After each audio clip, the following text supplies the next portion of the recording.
आज सभी को सुप्रभात। तो प्यारे बच्चों, आज हम अपने 9वीं कक्षा के हिंदी विषय की तासिका के अंतर्गत बड़ी ही रोचक और सुंदर कविता देखने वाले हैं। कहा जाता है ना, मनमोहनी प्रकृति के जो गोद में बसा है, सुख स्वर्ग सा जहाँ है वह देश मेरा है।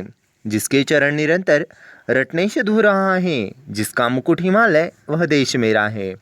यानी जय जवान जय किसान का नारा जिस भारत देश में लगता है, ऐसा किसानों का देश, ऐसा कृषकों का देश, ऐसा खेती वालों का देश, यानी मेरा महान भारत देश।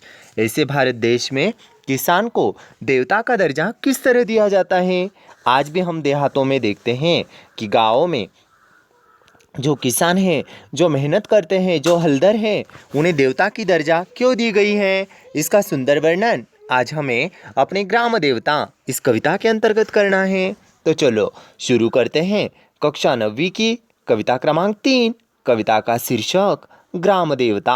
कविता क्रमांक 3, कविता का शीर्षक ग्राम देवता। आखिर ग्राम देवता कौन है, ग्राम देवता किसे कहा गया है? गौर से देखिएगा कविता ग्राम देवता। इससे पहले हम देखेंगे अपने प्रस्तुत कविता के जो कवि हैं यानी रचयिता रामकुमार वर्मा जी, इनका परिचय। रामकुमार वर्मा जी का जन्म 15 सितंबर 1905।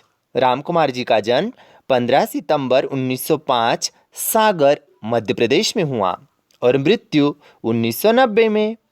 परिचय: डॉक्टर रामकुमार वर्मा आधुनिक हिंदी साहित्य के सुप्रसिद्ध कवि, एकांकी, नाटककार, लेखक और आलोचक हैं। आपकी प्रमुख कृतियाँ: वीर हमीर, चित्तौड़ की चिंता, निषीध, चित्ररेखा आदि। काव्य संग्रह: रेशमिटाई, रूपरंग, चार ऐतिहासिक एकांकी आदि। एकांकी संग्रह: एकलव्य उत्तरायण आदि नाटक। तो ये हुआ रामकुमार वर्मा जी का परिचय। अब प्रस्तुत जो है इस कविता में रामकुमार वर्मा जी ने कृषकों को ग्राम देवता बताते हुए उनके परिश्रम, त्यागी, परोपकारी किंतु कठिन ऐसे जीवन को रेखांकित किया है। आखिरकार कृषक किस तरह से अपना जीवन व्यतीत करते हैं, देहातों में रहने वाले कृषक किस तरह से अपना जीवन बिताते हैं, इसका वर्णन हमें ग्राम देवता इस कविता में दिया है। तो शुरू करते हैं अपनी ग्राम देवता। हे ग्राम देवता नमस्कार, सोने चांदी से नहीं किंतु तुमने मिट्टी से किया प्यार। हे ग्राम देवता नमस्कार।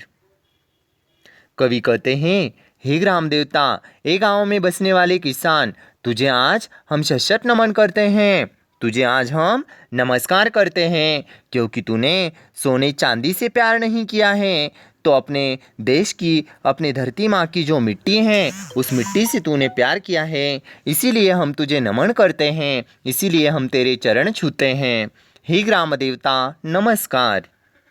जल कोलाहल से दूर, कहीं एकाकी सिमटा सा निवास, यानी तेरा जो निवास है, जहाँ पर तू स्थित है, जहाँ तू रहता है, वह जन कोलाहल से दूर, यानी दुनिया की भीड़ से कहीं और बस्ती में बसा हुआ तेरा संसार है, कहीं और तू गुजर बसर करता है, दूर तेरी झुग्गी झोपड़ी है और उसी में तू तेरा जीवन बिताता है। रवि शशि का उतना नहीं जितना प्राणों का होता प्रकाश, यानी सूर्य एवं चंद्रमा का उतना प्रकाश नहीं है कि जितना तेरे उस छोटी सी झोपड़ी में प्रकाश है।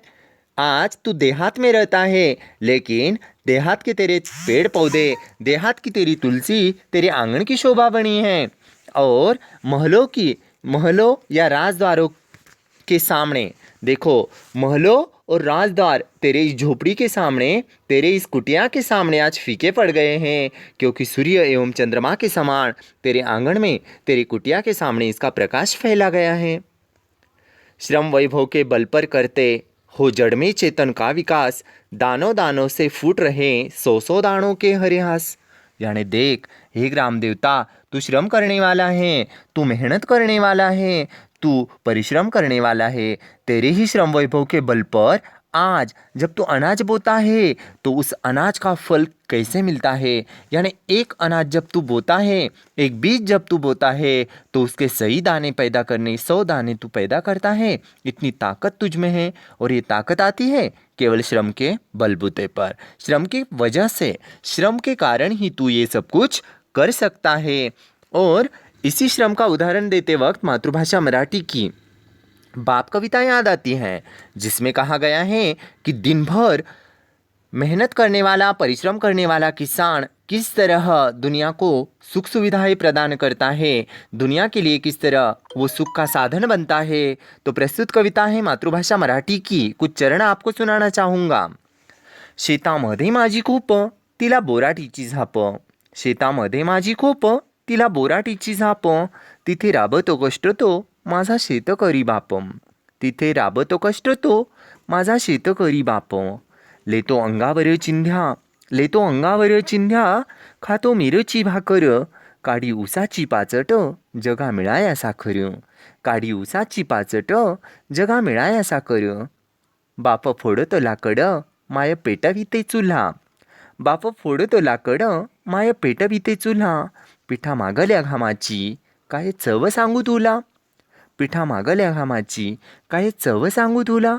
यानी श्रम वैभव के बल पर मेहनत करने वाला किसान किस तरह से यहाँ पर पसीना बहाता है, तो गौर से देखिएगा। यह है न पसीने की धारा, यह गंगा की है धवल धार, हे ग्राम देवता नमस्कार। यानी तेरे बदन से, तेरे तन से, तेरे शरीर से बहने वाली पसीने की धवल यानी शुभ्र सफ़ेद धारा वो गंगा की पावन जल के समान है, पवित्र ऐसी वो धाराएं हैं। और इसी पवित्र धाराओं को हम नमन करते हैं। और हे ग्राम देवता, आज तुझे हम शत नमन करते हैं। तो फिर से मैं ये चरण दोहरा रहा हूँ। हे ग्राम देवता नमस्कार, सोने चांदी से नहीं किंतु तुमने मिट्टी से किया प्यार, हे ग्राम देवता नमस्कार। जन कोलाहल से दूर, कहीं एकाकी सिमटा सा निवास, रवि शेषी का उठना नहीं जितना प्राणों का होता प्रकाश, श्रम वैभव के बल पर करते हो जड़ में चेतन का विकास, दानों दानों से फूट रहे 100 दानों के हरे हास, यह है न पसीने की धारा, यह गंगा की है धवल धार, हे ग्राम देवता तुझे नमस्कार, हे ग्राम देवता नमस्कार, हे ग्राम देवता नमस्कार। तो उम्मीद करता हूँ सभी छात्र एवं छात्राओं को प्रस्तुत ग्राम देवता के ये चरण समझ में आए होंगे। अगले तासिका में हम ग्राम देवता का अगला भाग देखते हैं। तो मिलते हैं हिंदी विषय के अगले तासिका में। धन्यवाद, शुभ दिन।